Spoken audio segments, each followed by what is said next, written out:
I love Sonic racing games. They scratch this itch that other kart racers don't, and I'm including Mario Kart in that bucket when I say this. Maybe it's due to the lighter focus on items and more about the sheer racing mechanics, or I feel like it's comparable to what Diddy Kong Racing did back on the N64. These games do stand on their own. And with Sonic Racing CrossWorlds on the horizon, I think it's a perfect time to actually take a look at the history of Sonic racing games. It's really rocky start, why Sega decided to put Sonic in a car, it's an easier answer than you think, and how these games carved their spot in the kart racing niche. Welcome to Origin Oracle. Don't get distracted, handsome. We're here to race, so keep your eyes on the road. You're talking to a pro here. I know how to handle the curves like an expert. My nigga. The origin of Sonic racing games goes all the way back to March 1994, in the middle of the console wars between Sega and Nintendo. 2 years prior, Nintendo put their mascot into a go-kart, and it printed money. The story's a bit longer than that, but this success of putting a mascot character in different game genres no doubt had the folks at Sega looking at Sonic differently. Sonic the Hedgehog was a household name, arguably a bigger name than Mario himself at that time. He was the cool cat, or hedgehog in town, new and edgy, and appealed to the signature attitude of the 90s. So if Mario kicked off the kart racing trend, why not have Sonic do it too? Enter Sonic Drift, Sonic's first racing title that was developed for the Sega Game Gear, their portable console that ate batteries for breakfast. Jokes aside, the Game Gear was the response to the Nintendo's Game Boy, with Sega using the graphical power as its selling point. It even had a screen backlight on it so you could play on those long car rides at night.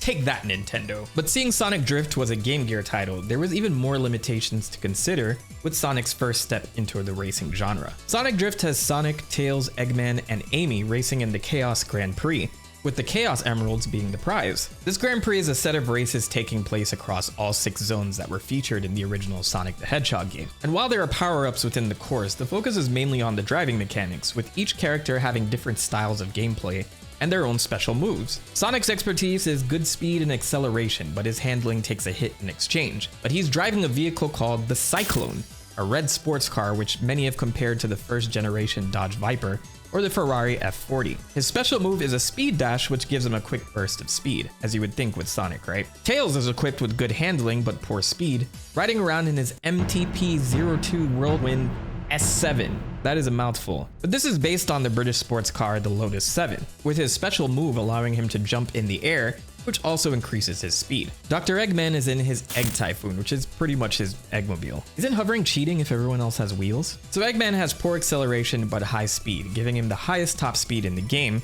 with his special being a mine, allowing him to trip up the competition. And then finally there's Amy in her Breeze, which rocks good acceleration but poor max speed. But Amy can toss a heart, which is meant to reduce the speed of other characters. As you're racing, there are 4 items the characters can collect, with rings being collected to activate the character's special power. But there's the jump spring, which is similar to Tails' special move, which allows the player to bounce in the air. The red monitor is the high speed power-up, giving the player a burst of speed like Sonic's special move. And there's Invincible, making the player invulnerable to obstacles. There is even a versus mode where you can race against the second player using the Game Gear's gear-to-gear cable. I'll be honest, I only think I saw 2 Game Gears connect one time in my life. Pervert.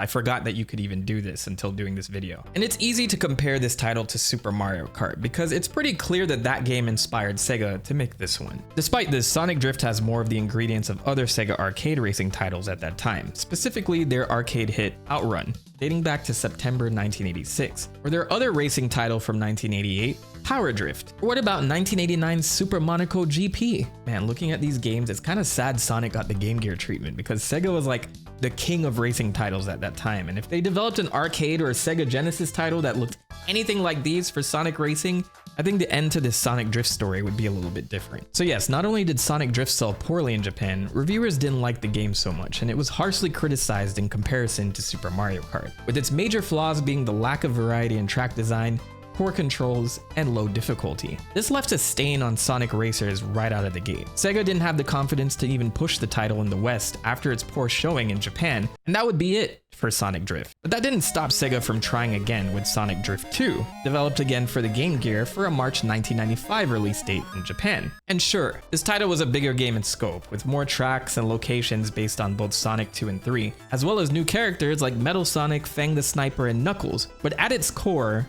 the game is the same as its predecessor and suffered the same control problems. Sonic, his friends, and enemies would once again race in the Chaos Grand Prix with the Chaos Emeralds at stake. And with these newcomers were new vehicles, like Knuckles' Tempest, based on the Hummer H1, or Metal Sonic's Blue Devil, a blue version of Sonic's car, and Fang the Sniper's Marvelous Queen, his hover bike pulled directly from his debut in Sonic Triple Trouble. Sonic Drift 2 included a ton of new courses this time around with a total of 18 tracks, and while many are based off zones from Sonic 2 and 3, there are actually original tracks here like Desert Road, Iron Ruin, and the Milky Way. Yeah, they went to space for this one. I will say I love the differences between the Japanese and North American manuals for this game. The English story does a good job summing up the premise of the game, mentioning that Sonic is back with more rivals on the track this time, but the Japanese prologue brings you into the story. It's a whole prologue framed as an introduction of each racer. Sonic is gloating that he has no real rivals in this Grand Prix. Tails loves working on cars. Amy is excited to be racing against Sonic and flirts with the idea of surpassing him.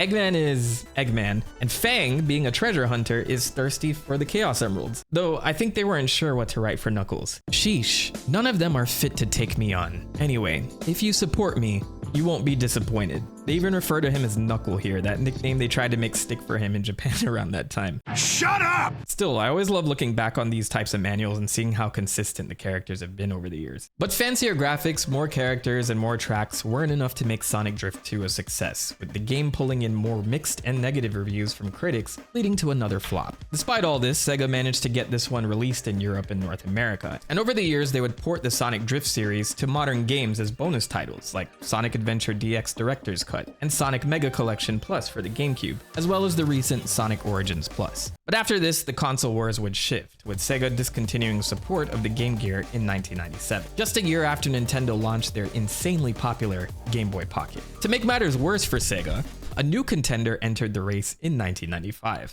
Hey, plumber boy, mustache man, your worst nightmare has arrived. I know I use this clip all the time to talk about PlayStation's entry into the gaming market, but it just perfectly encapsulates the impact of PlayStation just jumping in. Still, Sega would place their bets on their latest 3D console that was meant to compete with the PlayStation, the Sega Saturn. But at E3 1995, PlayStation made a brief presentation that many agree was the nail in the coffin for Sega. $299. So it's 1995. Sega's latest console has been undercut by $100 by the PlayStation. Nintendo is destroying them in the portable market, and internally they're in a panic. And the latest mainline Sonic game is in development hell. Oh wait, no, sorry. It's cancelled. They desperately needed their mascot's presence on the Saturn to renew hype both for the brand and the console. And that would come in the form of a two-phase plan known as Project Sonic. Interrupting this video to advertise myself. I have a new Patreon, so I don't know, if you want to support, go join.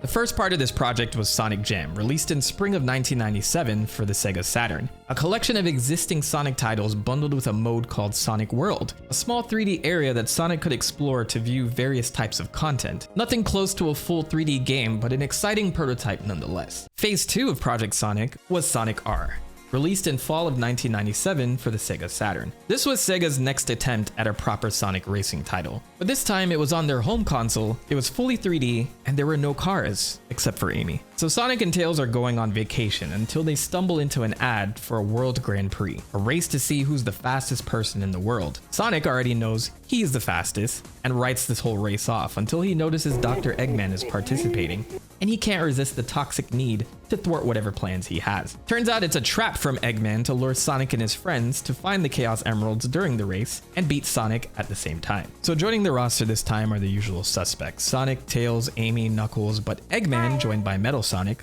has more allies on his side this time. Egg Robo joins the race, and two new creations to counter Sonic's friends: Metal Knuckles and Tails Doll. This one-off character has its own story. I have an old video on that too. But Sonic R was quite the experiment, using a racing title with an adventure platforming experience, and at its core, bringing in more of Sonic's identity in the racing formula rather than taking another stab at the kart racing genre. Mario Kart was once again dominating that genre on the N64 with the release of Mario Kart 64, but more on that in a bit. In Sonic R, the characters are in foot races this time around on these sprawling 3D courses, complete with hidden paths that encourage the player to explore and jump around to find the best routes as if they were playing an actual Sonic game. Of course, the game supported both single player and multiplayer, more specifically 2-player split screen. All the tracks are original for Sonic R, though they're still heavily influenced by previous Sonic titles. So the player would race against up to 4 other players across 5 different courses, and during the race will collect rings to exchange for power-ups or to go open doors to access other areas of the map. Opening these doors are a requirement to track down collectibles like Sonic tokens that can be gathered to unlock boss races that unlock hidden characters. Or you can also track down the Chaos Emeralds as well, to which the player can unlock Super Sonic once they collect all 7. The characters themselves have minor differences, with their major focus being on their abilities rather than stats, with Sonic being the fastest and having the ability to double jump, Tails being able to fly,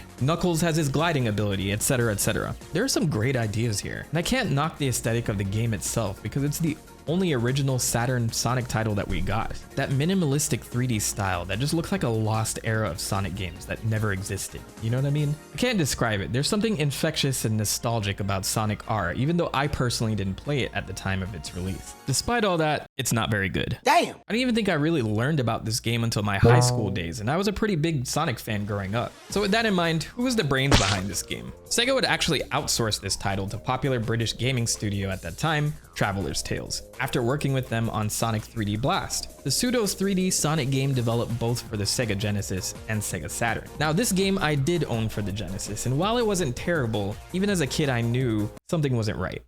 So Traveler's Tales is already working on a 3D graphics engines for games before Sega approached them to work on a Sonic racing title, which they felt that engine would be a good fit for. And so development would start in February of 1997 for codename Sonic TT, or Tourist Trophy. But just so you're aware of how tight the schedule was, the game came out in November of 1997. The lead developer for the project at Traveler's Tales, John Burton, would take part in an interview for issue 24 of the official Sega Saturn magazine, and revealed that the team working on Sonic R were comprised of only 3 programmers and 3 artists involved on the Traveler's Tales side. This included some of the Sega staff that was assisting. But the interviewer does ask Burton if they were influenced by the success of Mario Kart 64, to which he responds, quote, "I was disappointed by Mario Kart 64. There are probably loads of hidden features and tracks, but I couldn't find any. Considering the power of the N64, I feel the game was graphically weak." It's hair whack! Burton was also asked what kind of music they planned to add to the game. His response is interesting to read in hindsight. Sonic Team wanted the usual Sonic style music,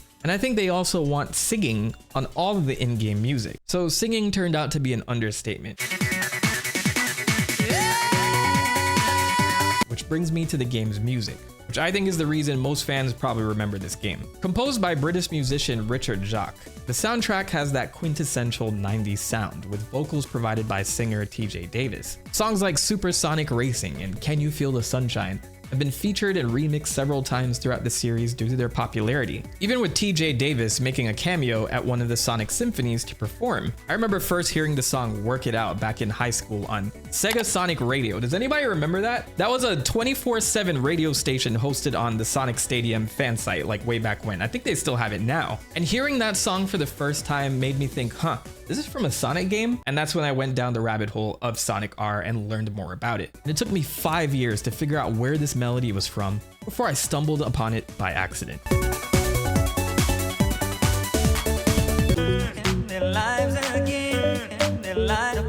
Do you hear it, or am I going crazy? Apparently I'm not going crazy. Where was this comment when I was looking for it how many years ago? Also, fun fact about Sega Sonic Radio. My favorite streamer, Etika, rest in peace, had a segment on this station called Cold Hard Facts. Or you are on the air with DJ Iceman Etika. Way before he was streaming on YouTube. Everything is connected. Anyway, all that to say, Sonic R also had mixed reviews. What? The game was praised for being a visually outstanding title and its use of graphical effects and even the level design, with Electronic Gaming Monthly calling them, quote, some of the most well-designed tracks ever. But reviewers criticized the controls for taking time to get used to, and the overall gameplay loop leaned more into an adventure game rather than a racing one. Ironically, at that time, some reviewers called the soundtrack laughably bad and felt the dance music was totally out of place. And you know what? I think this is fair criticism, despite my love for the soundtrack. It's just aged so well. You unironically find yourself loving these songs. As for the Sonic R sales themselves, it's hard to find a reliable number, and I don't think this matters too much because the Sega Saturn as a whole failed, and Sega would quickly pivot to their next and final console, the the Sega Dreamcast. But this is where Sonic would finally get Sonic Adventure in 1998. His first mainline title since Sonic & Knuckles in 1994. So Sonic Racing as a whole was off to a very rocky start, with the first 3 attempts being pretty lackluster. And just to put this in perspective, Mario Kart 64 sold 9.8 million copies. That's more copies than Sega Saturn copies. So as you can imagine, for a long time, there were no racing titles. The focus was on the continuation and survival of the Sonic brand as a whole, as Sega left the console market permanently, and the Sonic franchise became a shadow of its former self. Bye, Sonic. I'll turn back and wave to you as I cross the finish line. Big talk. Let's see you back it up. Back it up, back it up, back it up, back it up. Okay, so slight correction. There are actually Sonic Racing titles, but on a new type of platform that was taking the world by storm: cell phones. In the early 2000s, cell phones were getting more powerful, smaller, and more accessible. And this was a time where everyone was obsessed over what ringtone you managed to get on the phone. And the games, that was also important. I used to love producing my own ringtones on the Sony Ericsson phone. Shout out to anyone else who used to do that all day. But the point is, Sega would ride the cell phone wave with a subscription service called Sonic Cafe. Pay 315 yen per month, which is about $2.15 at that time, and you had access to a library of Sega-themed games that could be played right on your cell phone. The service was exclusive to Japan, with the games being compatible with the iMode, EasyWeb, and Vodafone line of cell phone platforms at that time. Most of these were pretty simple games, just branded with Sonic, many of them being puzzles or card games. But Sonic had a line of racing titles as well, so let's speedrun these, starting with Sonic Racing Kart, released as part of the Sonic Cafe in July 2002. This is a top-down third-person racer where the player will control Sonic to get through courses as quickly as possible in a time attack mode. There were 2 ways to play. You could either control the rotation of the car or the rotation of the course itself, with the kart accelerating automatically. No other racers on the track, just Sonic going out for a regular stroll to see if he can beat his fastest time. But there was kind of a multiplayer aspect to it as well, because you could upload your ghost data for others to download and race against. They'd follow up this game with another racing title a few months later in November 2002 called Sonic Racing Shift Up. This time the camera angle has changed to be behind the kart, and you once again race as Sonic, who this time invited Shadow for a friendly contest. The player would have had to time acceleration and the shifting of gears as efficiently as possible to beat Shadow in this race, hence the name Shift Up. And again, ghost data could be uploaded and downloaded so you can indirectly race against other people. Unfortunately, this title has been lost to time as there's no existing gameplay footage or dumps that we know of at this time, so Sonic Racing Shift Up has been officially dubbed as lost media. In 2005, there would be one final Sonic Racing title released on Sonic Cafe, Sonic Kart 3DX. And this one seemed like the most ambitious, complete with these 3D models. Sonic would compete in the S1 Grand Prix against his friends Knuckles and Tails, with network connectivity being utilized this time around. Every Monday at 10 a.m., a Grand Prix race would be held with players attempting to achieve the fastest time across 4 courses. All times would be uploaded to online leaderboards, and a time attack mode was available for players to practice for the next Grand Prix. Mentok, nobody cares about these shitty mobile games. Fine, you unrefined swine. I know what you're waiting for. Back it up, back it up, back it up, back it up. I'm wearing a different shirt. It's a brand new day. It would take 9 years for Sega to try their hand at a proper console Sonic Racing title again. And when they did, they once again avoided leaning 100% into the kart racing formula, which Mario was having a grand time with each game. They'd try something brand new in the form of 2006's Sonic Riders for the PlayStation 2, GameCube, and Xbox. Okay, personally, I think this series deserves a video of its own because there's so many things to talk about. The story, the lore implications, the gameplay, all of that stuff. But the Sonic Riders series is very relevant to the history of Sonic racing games, so I'm gonna go into it on a high level and then leave the deeper details for a separate video. Sonic Riders is a goldmine. Sonic Riders has a story mode that's split up into 2 campaigns: the hero story starring Sonic, Tails, and Knuckles, and the Babylon story that focuses on brand new rivals for Sonic and friends known as the Babylon Rogues: Jet the Hawk, Wave the Swallow, and Storm the Albatross. The game opens with Sonic and friends attempting to track down a Chaos Emerald, which they discover has been taken by the Babylon Rogues. They run off on these hoverboards called Extreme Gear, and Sonic, who loves a challenge, pursues them. Knuckles manages to knock Storm off his board, and in his hubris, Sonic grabs the board to meet these new rivals on their level. And while he quickly gets it, he's outclassed easily by Jet, who knocks him off the board and races off. Sometime later, Eggman announces the X World Grand Prix, a challenge to see who's the fastest on an Extreme Gear with the entry fee of 1 Chaos Emerald.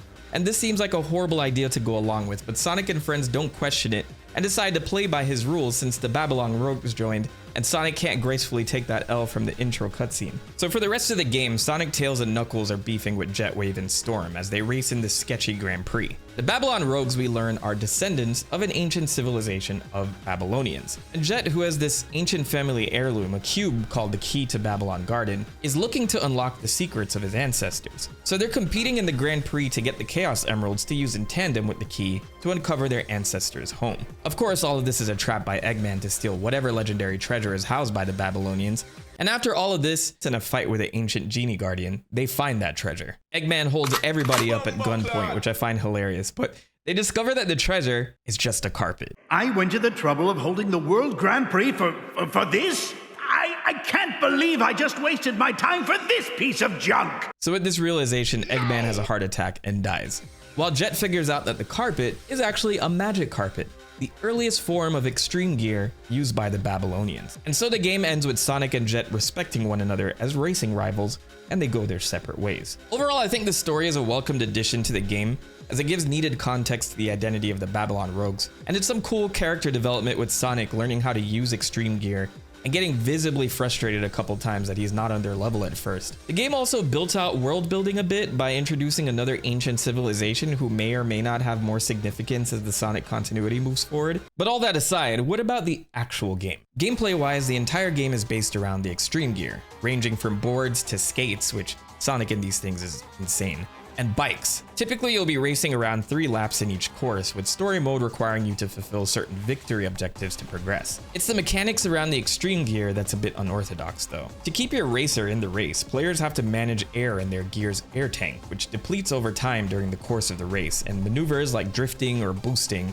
will use up more air. So you'll have to perform tricks along the way to restore that air. There are item boxes that contain additional air, as well as these pit stops you can use for air emergencies. In addition to these mechanics, you'll have to collect rings as well. Collect a certain amount and you can level up your character, which gives you more maximum air capacity, and it gives you upgraded abilities to use on the track. So while all this is going on, other racers are going to leave behind slipstreams, or what they call turbulence in game, which you can jump in and ride on with the extreme gear like a half pipe of wind, allowing you to trick off the sides or increase your speed to get additional air and to help catch up to the players ahead of you. Sonic Riders has 16 total characters, many from the Sonic cast, but Sega characters also made guest appearances like Knights from Nights into Dreams, Ulala from Space Channel 5, and Ai from Super Monkey Ball. And this game was packed with content. It had 16 total tracks, and while the story mode is where all the action happened, there was of course split-screen multiplayer with up to 3 other players, and a mission mode where you would complete objectives to unlock other characters and extreme gear. A lot of this felt ahead of its time, and if all of this sounds complicated, it's because it is. I remember getting this game at the peak of my Sonic fanaticism. Remember when they used to have manuals in the box? Anyone want to buy Stuart Little 3?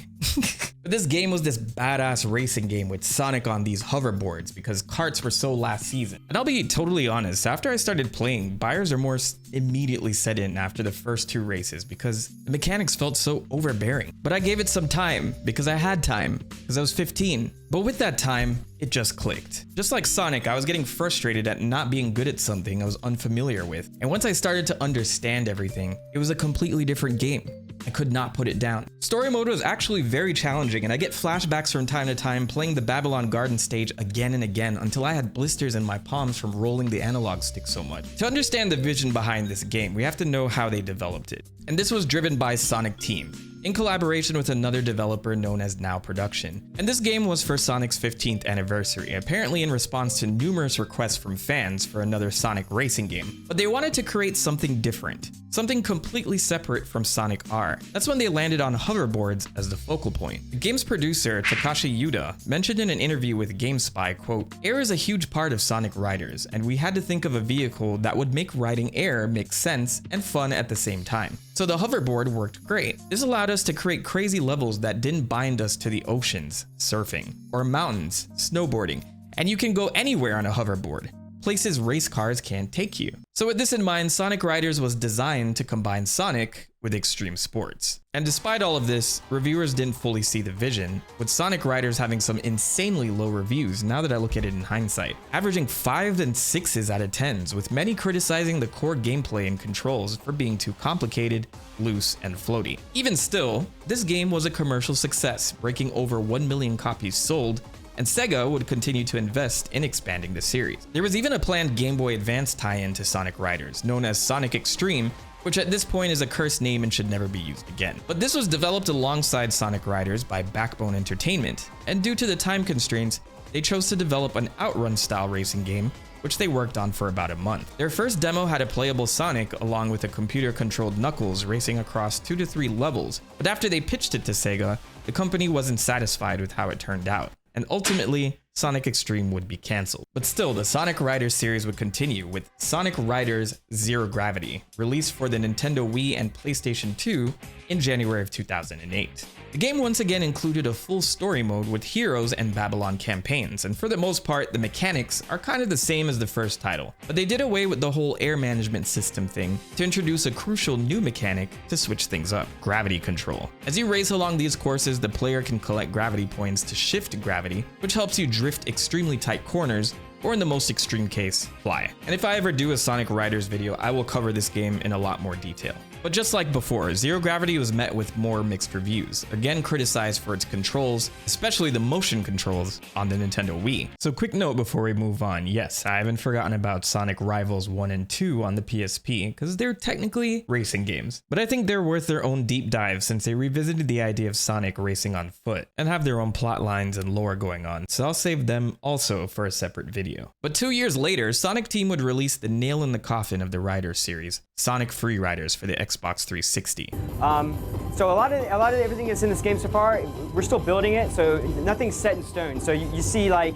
And I don't have that box to show you because the game was absolute trash. Sonic Free Riders was an Xbox exclusive because it required the player to use the Kinect. Remember that? You ever wonder what the bottom of an Avatar shoe looks like? Well, bam! There it is. The success of the Wii had everyone think that we needed motion controls in everything, and PlayStation would try to follow the trend with the PlayStation Move, while Microsoft made the hands-free motion control system known as Kinect, which at that time had gamers collectively groan whenever it was mentioned. So as a result, there was only one way to play Sonic Free Riders, and that was flailing your body around to make sure you were somewhat staying within the track. So of course, this game was destroyed by reviewers, with it having a 47 on Metacritic, with joysticks saying, quote, "the equivalent of patting your head while rubbing your stomach while riding a unicycle." Not to mention, most of Sonic's core audience gravitated more toward Nintendo consoles at that time, and yet this game would never see the light of day as a non-Kinect game. The only significance Sonic Free Riders seems to have in discussions these days is that it was the introduction of the current Sonic voice cast. But again, I'm willing to dive into this series in much more detail if you all are interested. Let me know in the comments. So it was definitely a lackluster end to the Sonic Riders series, but we'll have to back up a bit on the timeline, as there was a Sonic spin-off title released in 2008 that would be the birth of modern Sonic racing as we know it.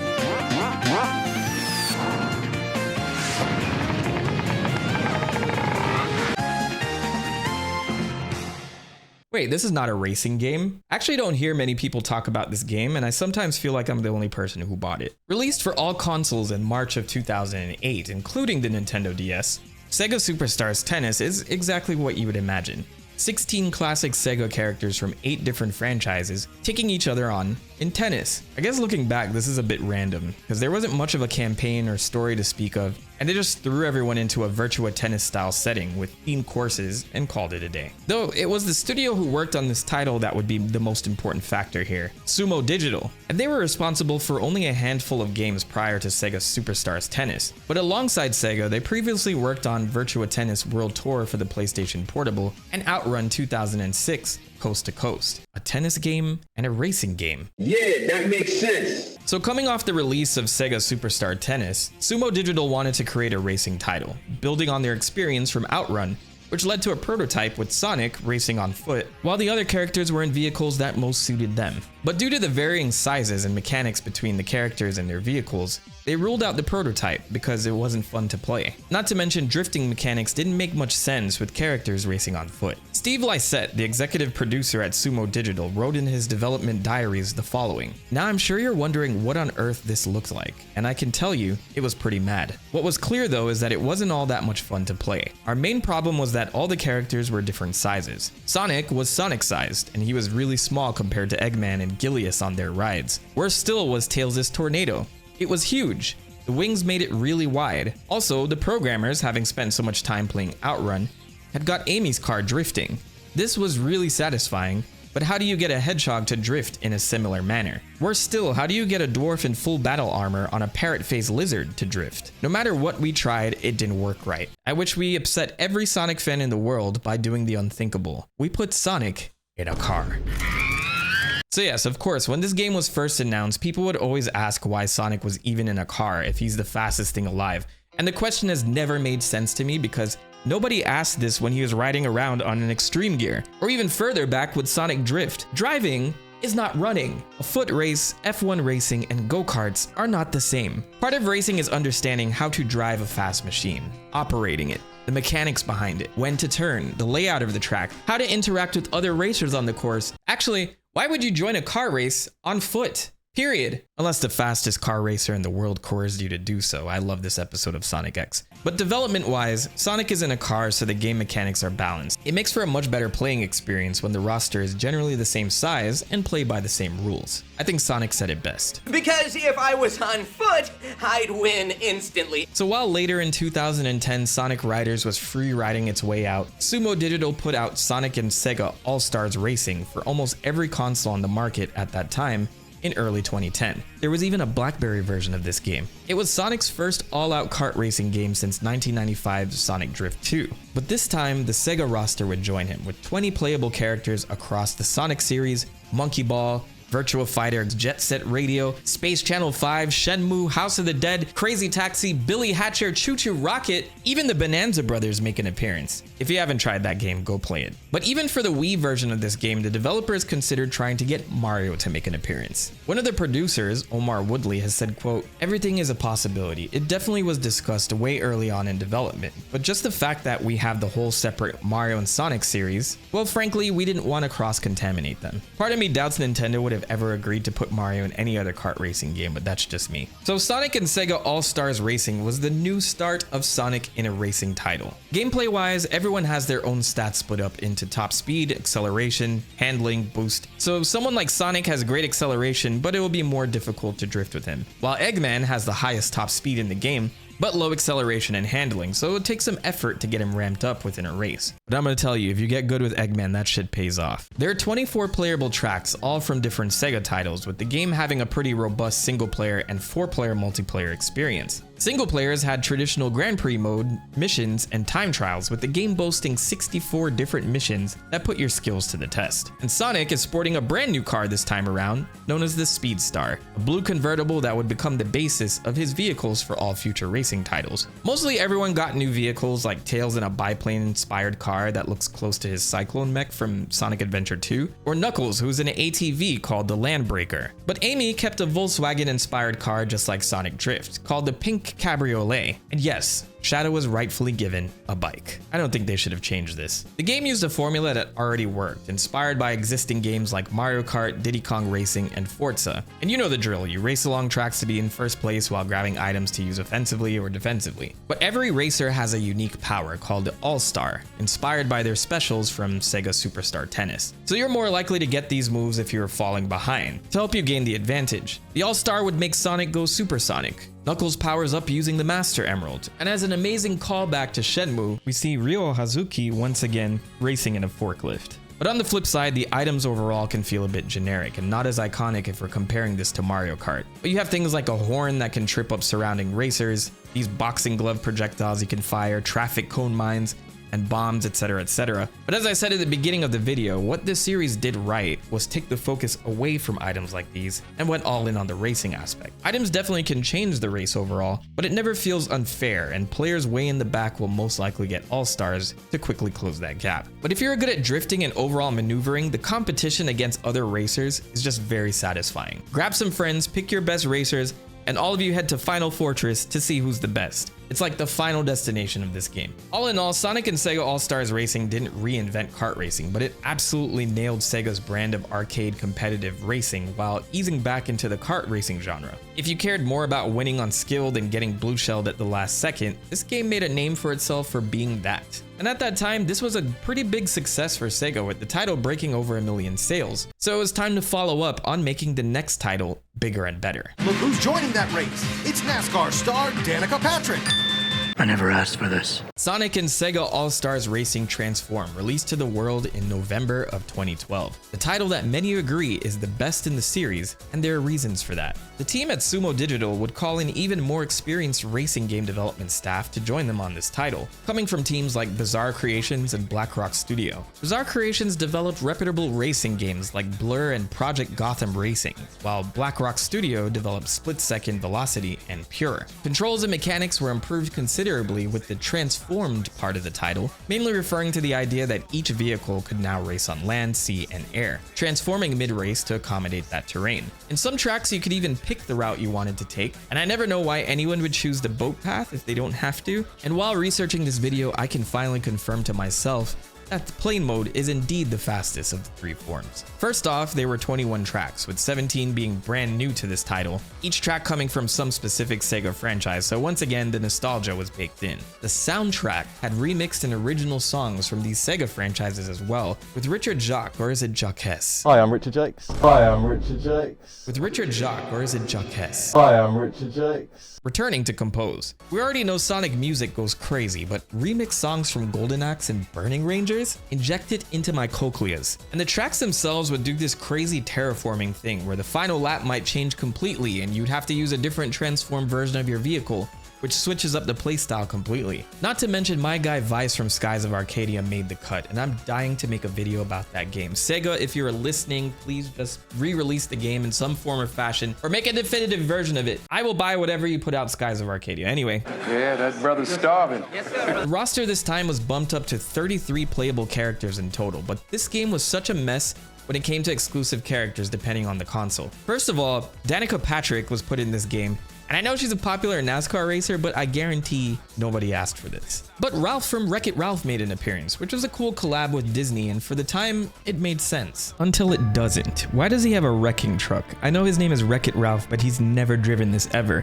And there's a whole racing game in the movie that they could have picked from, but they didn't. Why? On the Wii U version, you could select your Mii as a racer, or in the PC version of the game, Team Fortress joins the roster. But the strangest addition to this game is definitely Simon Lane from the Yogscast here. Would this be the first time content creators were featured in a mainstream game? For what it's worth, all proceeds for the Yogscast DLC went to charity, so I can get behind that at least. And even though more items are added, I still think they're pretty forgettable, which I don't mind since the game is a solid racing experience in itself. But one thing I discovered that irks me is this blowfish item. You can launch it as an obstacle for incoming racers, but in the Japanese version, this item is a garbage Puyo from Puyo Puyo, which makes much more sense since this game is about Sega. Did they think Puyo Puyo wasn't popular enough in North America, so it made more sense to put a nameless blowfish here instead? I don't understand. Due to the transformation feature in the game, most of the racers would get makeovers for their vehicles, like Tails, who gets a vehicle that looks more like his Whirlwind car from Sonic Drift, or Shadow, who got totally downgraded from his bike to this gun tank-like vehicle. But overall, I would take these new designs just for the idea that they can transform in the first place. But once again, this little follow-up was well received, with it holding an 82 on Metacritic. Not a Mario Kart killer by any means, but it seemed like reviewers were warming up to the idea of Sonic's racing career. And by March 2013, the game sold 1.3 million copies worldwide. Sega had a new Sonic spin-off franchise on their hands, so they'd work with Sumo Digital on the follow-up 2019's Team Sonic Racing. Yeah, this time the game was exclusively starring Sonic characters, which immediately pulled in some criticism right out of the gate. People loved the game so far as a celebration of Sega's IPs, and despite having Sumo Digital's name on this game, it was an entirely new set of people that worked on it. Sumo Digital's lead designer for the game, Richard Acherke, took on Team Sonic Racing as his first game at the company, and Sonic Team would become more hands-on, with Takashi Iizuka Fuck you. The head of Sonic Team, joining as the producer. So PR-wise, they were trying to separate this game as something different from the All-Stars games before it. And the game was complete with a story mode this time around, with Sonic and friends getting pulled into a mysterious Grand Prix hosted by a suspicious Tanuki named Dodonpa. He lures the heroes with promises of cutting-edge cars and high-stakes races across new tracks. Totally trustworthy. So Sonic, of course, is eager to prove himself on this new circuit, while Tails and Knuckles are suspicious of Dodonpa the whole time, thinking that he's working with Eggman. And I'm not gonna lie, this story had me in the first half with this as well. I expected this to be an Eggman robot, but let's get through the rest of the story. So more teams end up joining this Grand Prix, like Shadow's Team Dark and Eggman himself. There has to be a catch to all this. What's in it for Dodonpa? Well, he claims that he's gathering racing data to build the ultimate energy engine, a machine powered by the power of teamwork. So, of course, when Eggman learns of this, he wants that engine for himself. While the whole Sonic cast is jumping through rings just trying to prove Dodonpa is gonna turn on them at some point. But they actually discover that Dodonpa is the president of the renowned Dompa Motors, the biggest automobile company in the universe. And all he wants is the perfect engine to usher in an era of more efficient transportation while reducing pollution. So yes, this guy is actually a nice guy. I was still skeptical after this explanation, I'm not gonna lie.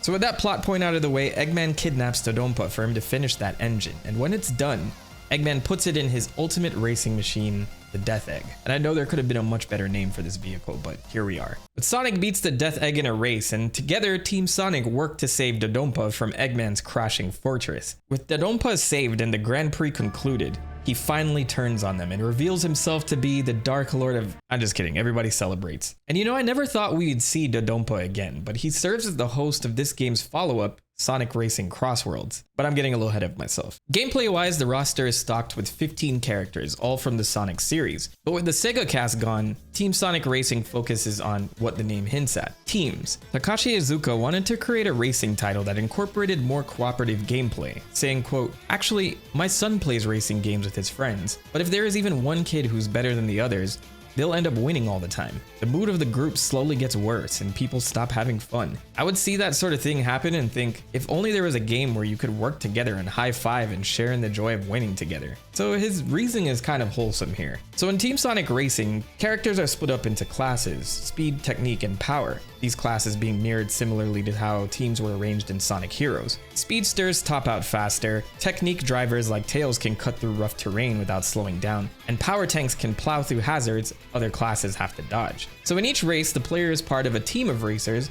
and will have to keep tabs on their teammates to effectively work together. This includes sharing power-ups, slingshotting in your teammate's slipstream, and skim boosting a buddy who's spun out so they can rocket back up to speed. Finishing first means nothing if your crew finishes 9th and 12th. The scoreboard crowns the most efficient team, not the fastest solo driver. Hence, Team Sonic Racing. But something new was introduced to Team Sonic Racing, customization. Every race spits out coins for mod pods, which drop performance parts and cosmetics, and swapping parts meaningfully nudges your stats.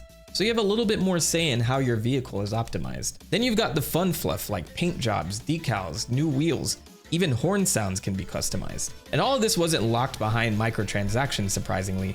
It's all grind to unlock. Sonic Team went all in to promote Team Sonic Racing, including this little animation called Team Sonic Racing Overdrive. And underneath all of this is the All-Stars Racing titles, but something just didn't feel right. It's not a bad racing title, but something was missing. Those tight racing mechanics from Transform didn't fully translate to TSR. And reviews averaged 7 out of 10, with reviewers remarking that the game felt safer than the All-Stars games, and wondered why they took a step back by removing Sega crossovers and transforming vehicles. You can absolutely tell that there is a shift in talent. But commercially, this game performed well, with 3.5 million copies sold as of 2025, making it, as of this video, the most successful Sonic Racing title of all time. But I will place my bets on Sonic Racing CrossWorlds surpassing this. Speaking of which, let's finally talk about that game. Sonic Racing CrossWorlds is the first modern Sonic racing title that's being solely developed in-house by Sega, with no involvement from Sumo Digital this time around. Helping Sonic Team would be developers that worked on the initial D series of arcade racing titles, and the game returns to the traditional racing formula from the All-Stars games, every hedgehog for themselves. But the gimmick this time is as the title suggests. In the middle of each race, players will be racing across different worlds by driving through what are called travel rings, inspired by how we see them utilized in the Sonic movie series, as well as the big rings from the original game.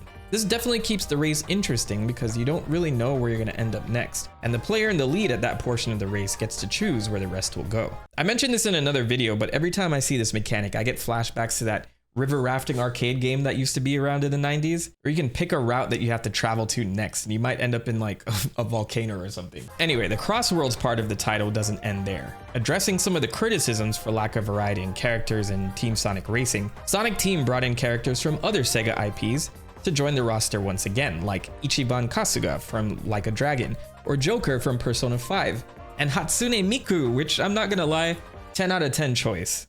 But it still feels a bit limited. No sign of anyone from the old All-Star crew like Beat from Jet Set Radio or Vice from Skies of Arcadia. If I say the title enough, maybe Sega will remake it. But they've stated that CrossWorlds will have the largest roster of playable characters in a Sonic Racing game to date, reaching 50 total characters, including the planned downloadable content. So yes, with a title like CrossWorlds, this game led to endless expectations of who would make an appearance. But come on, who could possibly be in this game that would surprise anyone?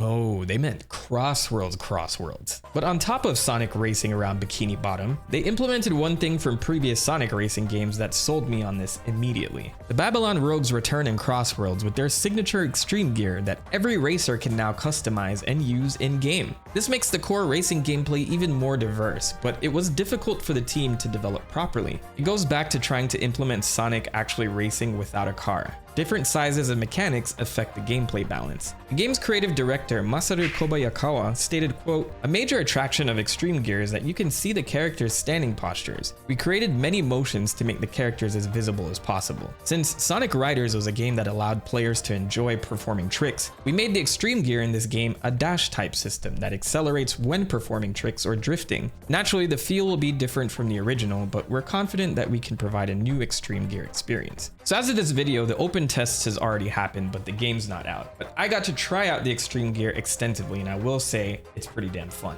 It definitely doesn't feel the same as Sonic Riders, which I didn't totally expect, but the Extreme Gear fits right in. On top of that, the vehicles all transform again for land, air, and sea terrain, with CrossWorlds being set up as the culmination of all Sonic racing games up to this point. The tracks are gorgeous, the racing mechanics feel fair and well implemented, which is a huge step up from Team Sonic Racing. And they included this gadget system that allows players to mix and match perks, ranging from making tricking easier to spawning in a monster truck at the start of the race. You know who you are. 1A! They even expanded the car customization with tons of unlockables as you play the game, and now any character can drive any vehicle. The love just seems to be baked into this game. There's literally shit talk between rivals at the start of the races. I mean, come on. I heard King Dodonpa invited some professional racers this time.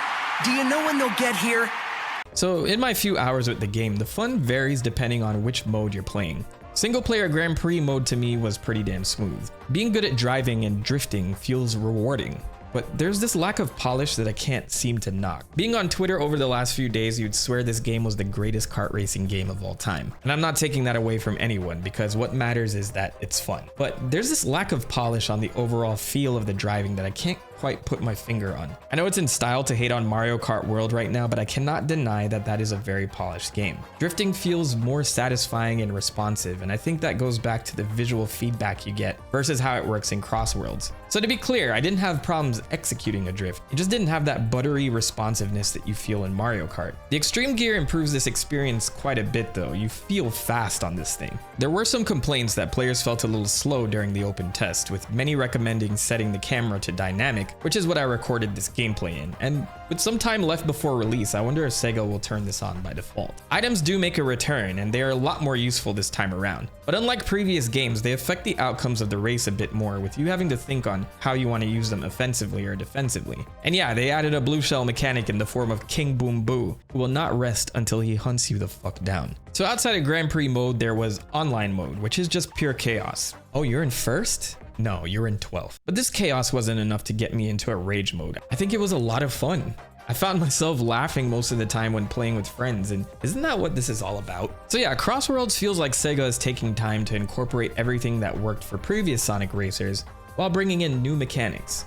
Across travel rings, Extreme Gear, transforming vehicles, this massive roster, This is all good stuff, and coming from someone who's bought every Sonic racing game since Sonic Riders, it's awesome to see so many people having fun with the game. So now that you're fully up to speed on the history of Sonic racing, I'll see you guys on the racetrack. Sending out a huge thank you to my members and patrons, Carla D, The Cold One, The New Kid on the Block, Randy Whitmore, Anapan, Clank Samakun, and Kenny Lauderdale. Thank you so much for your support and keeping this channel going.